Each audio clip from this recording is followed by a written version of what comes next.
Hello and welcome to another edition of Monticello Minute Unscripted.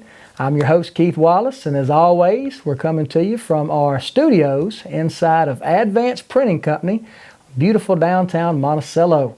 We'd like to thank our sponsors, Arkansas Superior Federal Credit Union and Monticello Chevrolet GMC, for sponsoring us. And we've got another great episode lined up for everyone. This will be our second episode of our second season. And we're going to kick it off in grand fashion by highlighting an organization that not only helps beautify our community from the deeds they do, but also the projects they produce. It's the Master Gardeners Association. And here to talk a little bit about Master Gardeners is Miss LeAnne Burch. Welcome to the show, LeAnne. Nice to be here. Thanks. It's always a pleasure to have you on, and we're super excited to tell our viewers a little bit about Master Gardeners. Can you kind of give us a little history? I can, and I appreciate the opportunity to do this because it's such a community organization. But it started back in 1988 with about 4 counties. 88 had a few volunteers, maybe 60 or so got together, and they wanted to incorporate their learning with community action, basically, in a positive way. So fast forward to now, and we are in, I believe, 65 counties and 3,500 volunteers under the Master Gardener umbrella, which is associated with and comes under the University of Arkansas Department of Ag and the Extension Service. Wow, and I didn't know that. You know, when we were talking earlier and you started mentioning that, I had no idea that the Master Gardeners were so broad and had so many affiliations, especially with the university. So I think that's news. I know it's news for me, and I'm sure it will be for a lot of our viewers. And something else that I'm sure a lot of our viewers don't realize are how many projects through the years that Master Gardeners have been made possible, and that you see so many beautiful things in our community, and you probably walk by some of them and don't realize that the Master Gardeners were involved. Can you talk to us a little bit about some projects that maybe people have seen and appreciated and not realized the Master Gardeners were a part of? I would love to. So when we talk about Master Gardeners in the local community, we are the Drew County Master Gardeners. We have only been in business, so to speak, since, about 9 years. I think we're looking at 10 years next year. Awesome. Many of the volunteers, though, have been involved with the program much longer because the Master Gardeners of the Delta, which included southeast Arkansas counties altogether, many of us got our training, the required training, through that program, and then we stood up our own county whenever we realized that there were 30 to 40 people that were interested right here in Monticello, and we wouldn't have to go as far to do those sanctioned projects, and that's what you were talking about. In Monticello, I was trying to think, if you start at Main Street, you can start with the library. There's a garden in the library. I've seen it, yeah. At different times of year, we have different things that are blooming, and we have garden activities and things that are coordinated with the library staff. So that's a fun one. Mm-hmm. Kind of moving a little bit, we help maintain the roses at the fire station, and that's kind of the program or the part of the project, I guess, that's associated with the square. Yeah. The Roses on the Square is one of our projects. And that kind of takes on its own beauty at different times of year. You will see different things. And a lot of floral, a lot of horticultural. A lot of that, so a lot of roses, certainly. And we are in partnership with that. Well, in every place where we go, we're in partnership, but particularly with the Roses on the Square, we're in partnership with the city. Mm-hmm. So they help us with mulching and bringing in and taking away some of the things whenever we clean out and work on that. Well, I was just out at the Monticello Sports Complex earlier this year and noticed a great display, some beautiful sunflowers and some other things there that had the Master Gardener's stamp all over it, so. Well, and we appreciate the city allowing us to put our notice out there. That's also a partnership with the city. If I kept going south on Main Street, I don't want to forget that the roses around the courthouse is also one of our projects. And there are so many overlapping volunteer organizations in this community. I love it so much, but the Daughters of the American Revolution put in a little Never Forget garden at the courthouse. Yeah. And so those we have a lot of overlap in those volunteer groups, and so maintaining the roses and trying to figure out what we're going to grow in that is an ongoing project. But what you're talking about, the sports complex, we're taking a little bit of pride in that because it's taken a while for that to kind of get going and for people to see the beauty of the various stages of it. So there are really 3 projects going on out there. When you first come into the drive, the first one you're going to see is the pollinator project. I saw that one, yeah. You like that sign, the one that says, Might be a little messy. Forgive our weeds, we're feeding the bees. That's it. I love that. And you'll see that in a lot of pollinator projects where it's just a reminder that you don't have to have this manicure to be helping the environment, to be helping in growing and beautifying your community also. So the first section, that's the pollinator garden. The next part of that is the pass-along garden, and that's been created with extra plants that various people have had across the way. And frankly, because they reseed and we get more of them, we're happy to share some of those plants with the community if somebody wants to. So you're transplanting in different places. Okay.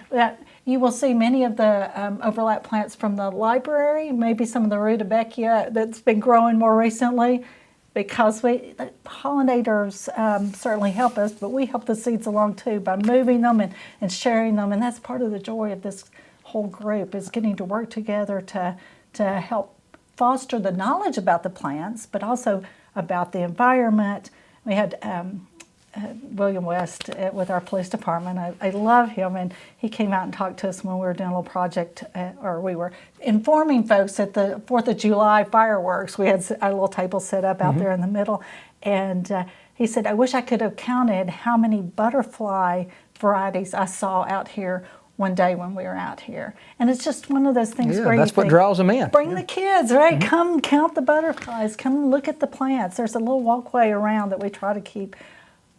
We try to keep it maintained. Well, I love nature, and I love to see it, cultivated. Absolutely. The next part of that is probably our biggest one and the most exciting right now.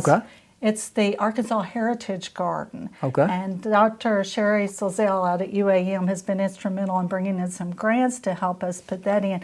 But we have labeled plants. There's new signage this week. It's very specifically drawn into an area where you can see all of these native plants, and there's signage to tell you what it is. It's just such a learning. Is that at the complex as well? It is. It's the farthest north. So there are 3 separate sections all right there. Gotcha. All right there in a row. I didn't realize that. I'd seen it, but I thought it was all one section. So a lot of people go out to the complex, a lot of sports going on. There's a great playground out there. Miracle League's about to start up here in the next few weeks. So definitely a great opportunity to go out there and see this work. Now, obviously, you're talking about being a master gardener. So you already kind of talked a little bit about you have to take classes, you have to do different things in order to qualify for this. But there may be some people out there who want to give this a try. Maybe they want to become a master gardener. How would they go about doing that? Who would they contact if they want to get involved and become a master gardener? Know that because it's a part of the Extension office, you can always go to the county courthouse, to the Extension office folks. They always have some training. Scott Hayes is our guy that always has a training material. You can call me. I am more than happy to our email, frankly, any of us, but it's the easiest if you go to the courthouse or go online under the uaex.edu, University of Arkansas Extension edu website. Just Google Master Gardeners of Arkansas. There you go. Online or at the courthouse. Call LeAnne. We're always so happy, so blessed of how involved you are in the community and how involved you've always been. So, and we're definitely proud and happy that you took time to come by and just tell our viewers a little bit about Master Gardeners, because to me, it's been very eye-opening. And I think it's something that join us. Is very, and I got so many irons in the fire, I don't know if I have time. But I know there's a lot of people out there who are looking for something to do, looking for a new hobby. And what could be a better hobby than joining an organization that brings the beauty from nature and plants it right here in our community. So, well said. Thank you. Thank you for coming on today, and thank you for being our guest. I look forward to seeing you again. We'll be right back with our next guest. All right, welcome back. You know, we do a lot of highlighting and spotlighting artists on this show, visual artists, musical artists. But one thing that I really wanted to highlight was performing artists. And we have one with us today that, in my opinion, is impressive. You know, I've seen him do a lot of performing art with Sea Art Concert Association, but he's also done a lot of things outside of Monticello and Drew County.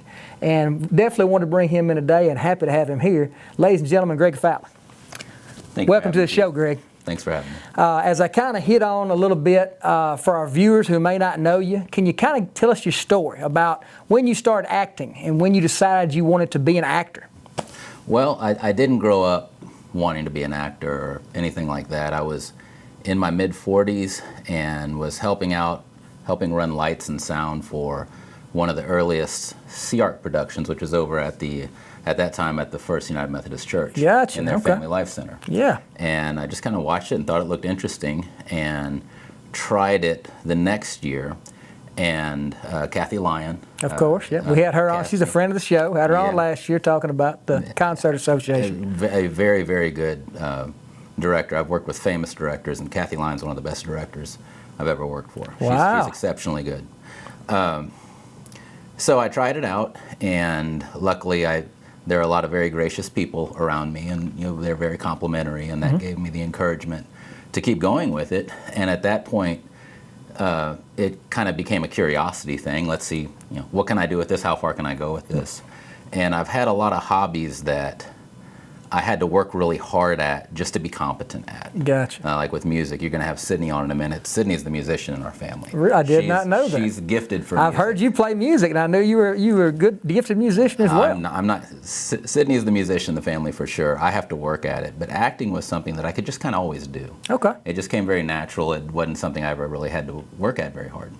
And so I started in theater, and then I got an agent and started doing commercials and some television guest starring spots, and then I got into film. And just last year I was fortunate enough to join the Screen Actors Guild. Wow. Which is kind of really all you can do with it coming out of Southeast Arkansas. You join the Screen Actors Guild. There's only just a handful of actors in Arkansas that are part of it. They have an award show every year, I thought. Yeah, they do. Yeah. We get to vote. It's pretty cool. We get it's voted on by all the Screen Actors Guild members, and so they send us screeners. We get to watch all those new release films, and we vote, and that's who determines who wins each of those. Well, I know a lot of our community has seen you in the Sea Art Concert Association productions. The one role that just jumps in my mind was when you played in Little Mermaid, the supporting role you played in that, and you did an excellent job. Thank you. But can you tell us a little bit, you said some of your other roles, your commercials, and some of the roles you've done in the films? Yeah, so I've had large roles in tiny films and tiny roles in large films. Awesome. Yeah. And that's really as much as anyone coming out of rural Southeast Arkansas doing this for a second career can really expect to do. And so probably about a year and a half ago, I kind of realized I've kind of done everything I can do with this. And I don't have a whole lot of interest in stepping into the same river twice. I've kind of feel like I've done this thing. I've got a couple. It's a feeling of accomplishment, and that's good to have. Yeah, just something that's kind of done this now. And I know I've been watching TV before and saw you on a rental car commercial. I was like, "There's Greg," Yeah. And it's neat for me, and to say, "Wow, I know that guy. He's from my hometown," And I think that's something that maybe there's a lot of people who are inspiring actors who maybe don't believe that they can do things outside of a small town because they grew up in a small town, but that's not the case. I think you're proof of that. If you work at something and you take the necessary steps and you believe in yourself and you have the talent, you can do anything, really. Yeah, some people see something that they think would be cool to do, and it's not going to hurt anybody to try it, and they just go do it, and you don't have to be a performer, you don't have to be an actor to relate to that. A lot of people can do things like that, but at the same time, and we have some exceptionally gifted actors coming out of Southeast Arkansas. Haley Connor, now Haley Lane, Rebecca Capico are two that I've worked with that are as good as any of the famous people I've worked with. Wow. And they've just ended up here in Southeast Arkansas, and they're perfectly happy doing what they're doing. Awesome. Yeah, that's a great testament for sure. There's talented people everywhere, is sure. what it amounts to. And speaking of talented people being everywhere, you kind of alluded to it a minute ago. We've got another talented person that's coming up next that you might know a little bit, your daughter. She's the real talent in the family, for sure. She did a pretty amazing thing this last summer. She basically, on her own, at age 21, arranged an international art exhibition. I know. I've seen it. In Seoul, South Korea, and we're excited. We're excited to talk to her about that. So we're going to go ahead and let Greg off the hook. Appreciate you coming on, and we're going to be right back with Sydney. She's going to talk to us about her art exhibit. All right, we are back with Sydney Fallon. She is here she's currently a student at UCA, 2022 graduate from Monticello High School, and she's going to tell us a little bit about herself. Welcome to the show, Sydney. Thank you. Thank you. If you would, tell us a little bit about yourself to the viewers and what maybe helped to inspire you to become an artist. Right, so when I was younger, my parents bought me a lot of art supplies. Every Christmas I'd get these little tool boxes for artists from family members, and usually I'd get about 7 of them every holiday. So everybody knew you were an artist. Even if you didn't want to be, they were going to make you an artist. I had plenty of supplies to work with, so I spent most of my time doodling and drawing when I was a little kid. I think some of my teachers didn't appreciate it too much, but there was always these little coloring sheets at my school and whatnot that had all these princesses on them or landscapes. And you always had to color inside the lines. But what I like to do is flip it over on the other side where there weren't any lines, because I always messed up the lines. And you'd think that maybe an artist would be someone who'd be better at coloring inside them. But I don't think so, yeah. Figured that if I was going to mess up, I might as well either scribble it over or turn it over and do it on the blank page. You're creating, and I think with an artist's mind, that's the main thing an artist wants to do is create. And a blank canvas obviously appeals to an artist a lot more than something that's already lined out. Well, like I said, we're happy to have you on the show, and what really brought you to my attention, I didn't realize you were such a gifted artist until I saw, I think it was a Facebook post about this recent exhibit you had done and how interesting it was. And as soon as I saw that, I contacted Ashley Hogg and I said, we've got to get Sydney on to talk about this. So can you tell us a little bit about this exhibit, how it came to be, where you derived the inspiration from? Right, so in the winter of 2022, I believe it was, I was interviewing to try and get admission to the honors program, the honors college up at UCA in Conway, and my professor that was interviewing me asked me why I wanted to join the honors college. So I was sitting there in my dad's study trying to work up anything that would make them let me in. Pitch yourself to them, yeah. Exactly. And so the first idea that came to mind was something crazy, and I was like, well, maybe an honors professor would like something crazy. So I just tossed it out. I said, well, I want to do an art exhibition in South Korea, and I think your capstone project's perfect for it. She said, what? Capstone project. Yeah. So the capstone project is like kind of your senior thesis. Okay. You work on with the honors program, and the best part about it is you can get it fully funded by their ELF programs or their TAG programs. It's basically these grants that they can give you to have like experiential learning. Really? So okay. They'll send you abroad if you can write a good enough proposal for it. So to do this exhibition, you needed to go to South Korea. It was really important for me to do it in South Korea. For one, spending a month in South Korea was really life-changing, and it was amazing. I got to eat a lot of really good food, meet a lot of really cool people, including my biological father, which Okay. insane, but yeah. So you were born in South Korea? I was Okay. born in a province called like Gyeonggi-do, Okay. and it's really close to Seoul. It's Gyeonggi-do, Yeoju. Okay. It's kind of like a little river town. Gotcha. Still bigger than Monticello though. So Well, it don't take a lot, but maybe it's more like Little Rock than okay. you expect. Okay. So you got to go back to that area, and you spent a month there. Oh yeah. And what were you searching for? What were you trying to put together? Well, for me, it was really important to go back to South Korea, especially now, because Recently, I don't know if you've seen any of this by PBS or their Frontline documentaries, Okay. but there's been a lot of information coming out about the South Korean adoption agencies and kind of their history of corruption and Really? like a legalized like child exportation business. Is that right? Trafficking. So last year they made like a Truth and Reconciliation like organization to kind of work on that and getting to the truth behind all of these cases. So this year, some of the adoptees were finally legally recognized as being trafficked Oh, wow. by the adoption agencies in South Korea and their government. And so there's been a lot of tension in the adoptee community and the South Korean. A lot of emotion, I'm sure. Yes, there's been a lot. So it was important for me to go back there, especially with the formation of the NCRC. There's just a lot going on in South Korea, but there's a surprisingly little amount of attention being given to actual adoptees in South Korea. So most of the people getting the limelight or like to speak in public are adoption agency workers. But not the kids. It should be the opposite, right? Yeah. And so I went to a Fulbright presentation in South Korea while I was there, and it was over adoptees as space makers, which I thought was really important, especially in South Korea where there's the language barrier and just a full-on kind of like lack of acceptance Okay. for Korean adoptees that have been adopted abroad. They don't really see you as fully Korean.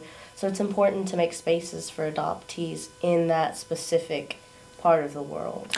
So you were able to use these stories and use this bad situation, for lack of better wording, and these emotions, and you were able to create something. Tell us what you created. How was your exhibit put together? Obviously it was informative, but what type of medium did you use to present that? So I used about 17, I believe it ended up being, 17 sculptures that were no larger than this most of the time. Okay. I did have to get them halfway across the world. Yeah, okay. But they were all sculpted. You ship them by FedEx, or how'd you do that? I shoved them in a suitcase with a ridiculous amount of bubble wrap. And Wow, okay, gotcha. These were clay sculptures. yes, they were made out of air-dry clay, and the bases were made out of tinfoil to Okay. make them very light and transportable because, there's the 50-pound weight limit. Gotcha. And each of the sculptures, you'd sculpt it out of clay, wait for it to dry, and then cover the surface in like ripped up adoption files. So for each participant, there was a piece that I sculpted for them, and then they sent me files of their individual Wow. copies, and I pasted them over there, and that made the surfaces of each piece. An incredibly personal type of display, an exhibit. Yeah. It meant every piece. And how many pieces were in your exhibit? 17. So 17 people, pieces representing 17 people. Yes. Each And of them, their journey and what they had went through. oh yeah, each That's of pretty them awesome. got to kind of do like an interview process with me over Zoom, and then we had like the email correspondence, and the theme of the exhibit was, if one thing could represent your relationship with South Korea, what would it be? And so Okay. that question was what formed each and every person's objects. So for me, my object was a clipping of a piece that I'd made earlier that year. It was called like the Mogingwa tree, which here you'd know it probably as like the Rose of Sharon or an althea plant. Okay. It's real pretty. It's real pretty. It grows in Louisiana a lot. We just had the master gardeners on earlier, so yeah, that's my grandma's a master gardener. Oh, there you go. She has There one you in go. her yard too. Well, there you go. But when I came home, that plant, it's a beautiful flower. It's a kind of hibiscus. It's the national flower of South Korea. So when I came home, my parents bought one, and it was real small, real tiny then. It was in a Nice. little pot when I came home, and now it's had to be transplanted into our front yard. It's about 8 feet tall. I think, Wow. 8 feet at least, and it's just all over the place. When It's huge. when it gets love and attention, it grows. For sure. Exactly. So that was kind of the inspiration behind my big piece that I made. And I made that out of my adoption files. The piece that I made was about 6 feet tall, so there's no way I was getting the whole thing to South Korea. So I clipped off a piece of it, and it's supposed to represent kind of being able to grow somewhere where you didn't start out and still having like a connection to your motherland and also your relationship with folks back home, your family. Well, is your exhibit still in Conway? Is it in Conway now, or? It is in Conway. All the pieces are. I will be exhibiting them this spring. Is it a touring type exhibit, or is it just going to be on the campus of UCA? I've had some offers to tour it. I know that the First United Methodist Church wants me to tour it. Gotcha. I've thought about maybe reaching out to Moonraker Studios. Oh yeah, Erica, I'm sure would be overjoyed. Oh yeah, to doing have a run that. there would be amazing. Or Well, you let us know, because I mean, for those who can't make it to the campus at UCA, I know they'd want to see it. Is there somewhere online they could view it? yes. Okay. I have a website. Okay. And hopefully you and Erica can work something out and we can have that exhibit here in Monticello, because I myself am just very intrigued, and I know anybody who is an art lover and understands the kind of history and kind of culture and basically what's happened would be very interested in seeing that. So is there anything on the horizon? Anything you've got working that I know you're in school, so you got a lot on your plate, but is there anything else that you've kind of kicked around, an idea that you may want to try? Well, next? that idea would be great, but this fall I'm going to be entering law school at Bowen. So Law school, there's okay. that. My senior exhibition will be this spring at UCA. So you graduated high school in 2022 and you're already doing your senior exhibition in 2026. That's pretty good. Yes. That's really good. And going to law school, congratulations. Yeah, I got to carry on the family business. I understand. Well, it's been a pleasure having you on, and that is just such a great, interesting story. We'll get that link, we'll get it posted, and we'll look forward to learning more about it. Thank you for coming on, Sydney. We'll be right back with our close. All right, and that's going to do it for another episode of Monticello Minute Unscripted. Again, we'd like to thank our sponsors, Arkansas Superior Federal Credit Union and Monticello Chevrolet GMC. But before we go, we've got a big announcement, and a good friend of mine, Colleen Hammock, has come by to tell us a little bit about a huge event that's happening right here in Drew County this weekend. Can you tell us about it? That's right, Keith. So this weekend, the 12th and the 13th, Friday and Saturday night, we will be having the Monticello Fall Rodeo. The rodeo starts at 7 p.m. with our mutton busting, which is the kid riding the sheep. That's a super fun event. Definitely. Usually draws a good crowd. And then the actual rodeo itself will start at 8 p.m. This year we're going to be celebrating a lot of tradition and legacy, as Monticello started this rodeo in 1968. Wow, it's a long time. Long time. We've been carrying this tradition on, and we are also going to celebrate some past members of the Arkansas Cowboys Association, because that association started in Monticello in 1976. A lot of history. A lot of history. I grew up right down the road from a rodeo, and I can tell you there's a lot of fun stuff going on at rodeos.